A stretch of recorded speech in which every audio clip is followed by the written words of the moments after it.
Good morning. Myself Rohit Kumar Abba. We are reading in class 12 and we are students of UN Brahmo Senior Secondary School. So today we are going to talk about water.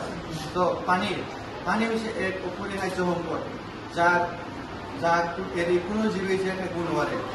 পানীক বিভিন্ন ধৰণৰ ব্যৱহাৰ কৰা যায়, যেনে পানী খোৱাৰ, ৰন্ধা আৰু কাপোৰ ধোৱাত ব্যৱহাৰ কৰা যায়।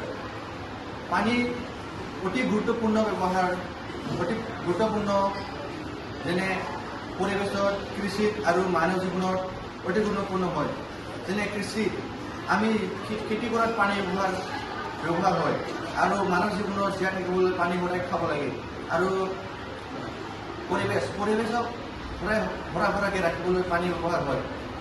পানী প্ৰদূষণ আমাৰ দৈনন্দিন জীৱনত যেনে কাৰখানাৰ পৰা ওলোৱা লেতেৰা পানী বা লেতেৰা বস্তুবোৰ নদী ৰ'দত পেলাই নলাবোৰত পানী জমা হৈ পানী অতি লেতেৰা হৈ আছে। লগতে আজি দৈনন্দিন জীৱনত পানী বহুত বিশুদ্ধ হৈ পিছত মানৱ জীৱনৰ অতি ডাঙৰ সমস্যা প্ৰদান কৰিব পাৰে।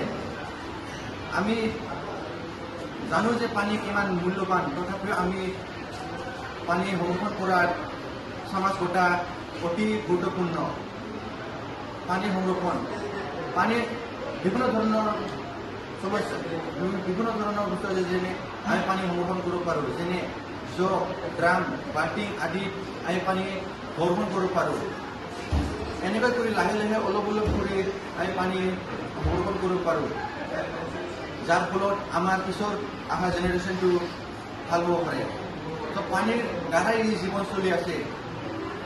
উপৰি সংসাৰ পানী হৈছে অমূল্য সম্পদ।